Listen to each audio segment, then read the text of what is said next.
प्रिय विद्यार्थियों, आज के महाविद्यालय यूट्यूब चैनल पर आप सभी का स्वागत है। हमारी पिछली वीडियोस के बाद जो आपने देखे होंगे उसके बाद कंटिन्यू करते हुए हम आज आगे बढ़ते हैं और आज का हमारा टॉपिक है द मॉडर्न पीरियड, यानी लिटरेरी पीरियड्स के अंदर जो मैंने आपको विभिन्न प्रकार के लिटरेरी पीरियड्स बताए थे उनमें से सबसे अंतिम वाला है द मॉडर्न पीरियड और इसका टाइम पीरियड है वो है 1901 यानी 1901 से टुडे यानी आज तक वर्तमान में ये चल रहा है। इसके बाद अभी कोई दूसरा लिटरेरी पीरियड नहीं आया है। मॉडर्न पीरियड जैसे नाम से ही स्पष्ट है, मॉडर्न यानी आधुनिक।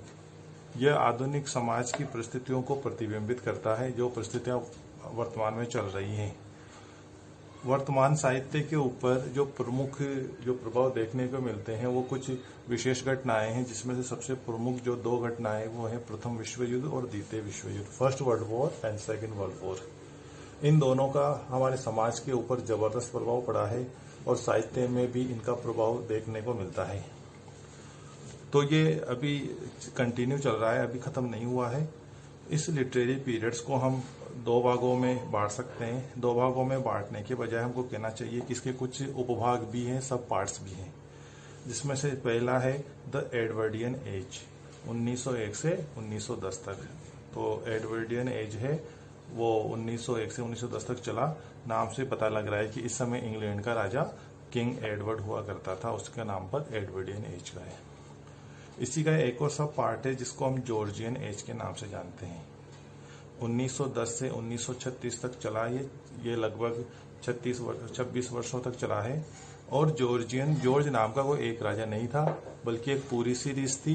ये जॉर्ज प्रथम से लेकर जॉर्ज षष्ठम तक, यानी जॉर्ज नाम के 6 राजा हुए, first, second, third, fourth, fifth, sixth, इस प्रकार। तो ये जो टाइम पीरियड है 26 साल का, इसको जॉर्जियन एज के जॉर्जियन पीरियड के नाम से हम जानते हैं। एक और सब पार्ट जो मैंने इसमें लिखा नहीं है, लेकिन आप देख सकते हैं कि द्वितीय विश्व युद्ध के बाद जब समाज की परिस्थितियां बदलने लगी तो उस समय ऐसा माना जाने लगा कि समाज एक नई दिशा में जा रहा है। इसलिए थोड़ा सा उसको भी हटकर एक सब पार्ट बना दिया जाता है जिसको हम पोस्ट मॉडर्न पीरियड के नाम से जानते हैं। पोस्ट मॉडर्न पीरियड वो 1950 के बाद शुरू होता है और उसके बारे में कहा जाता है कि वो आज तक अभी भी चल रहा है। लेकिन हमें अभी सरल रूप में देखते हुए ये समझना चाहिए कि द मॉडर्न पीरियड 1901 से आज तक चल रहा है, जिसके आप सब पार्ट मान सकते हैं, एडवर्डियन एज को, जॉर्जियन एज को। अब हम देखते हैं इस एज के अंदर कौन कौन से फेमस राइटर्स हुए, पोइट्स हुए। तो सबसे पहले मैंने यहाँ पर लिखे हैं पोइट्स जो आप देख रहे हैं। Most important and most famous poet of the century of the modern age is T.S. Eliot. Full name is Thomas Stern Eliot, and he is best known for his long poem. The name is The Westland. अगला जो poet है वो है W.B. Yeats, William Butler Yeats.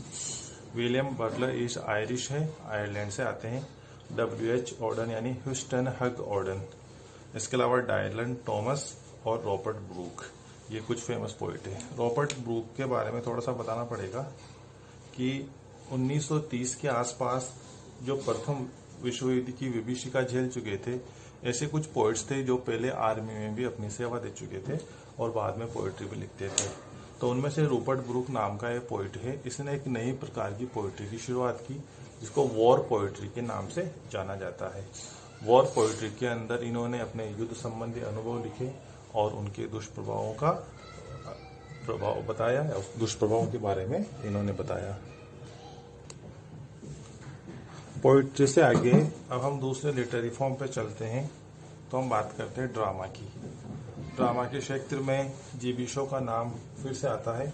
हमने last video के अंदर जो कि विक्टोरियन एज के बारे में था उसमें देखा कि G.B. शो ने लेट विक्टोरियन पीरियड के अंदर यानी विक्टोरियन पीरियड के अंतिम समय के दौरान लिखना शुरू कर दिया था और मॉडर्न एज के दौरान भी वो कंटिन्यू रहे और अपने लगभग 70-75% जो ड्रामा है वो उन्होंने मॉडर्न एज के अंदर ही लिखे हैं। इसके अलावा एक नया नाम जो सामने आता है वो है जॉन गोल्सवर्दी।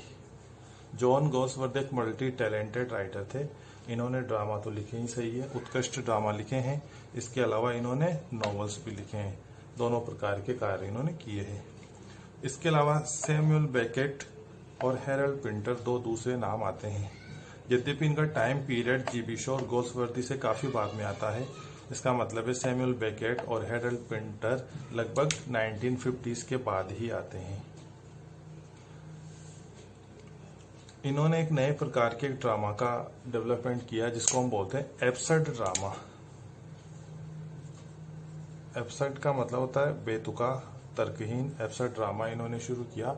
इसके अंदर घटनाएं मूर्खता भरी हुई नजर आती हैं, लेकिन अपने अंदर एक सीरियस मैसेज, एक गंभीर संदेश लिए हुए होती है।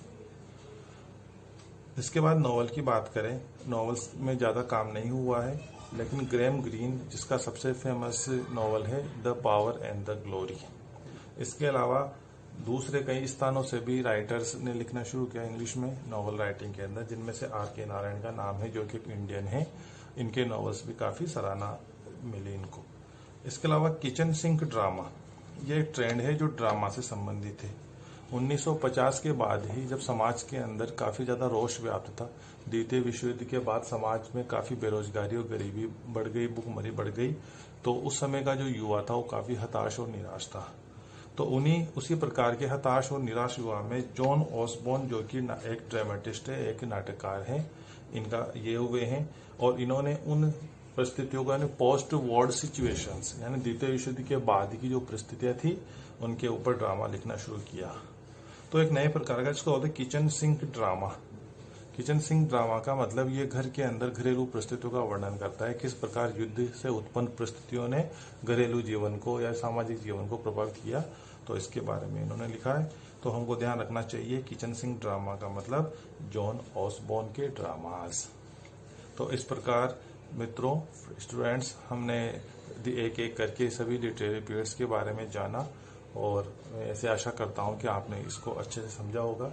अगर आप इसके बारे में कुछ पूछना चाहते हैं, कुछ जानना चाहते हैं, तो आप कमेंट बॉक्स में लिख सकते हैं। Thank you very much.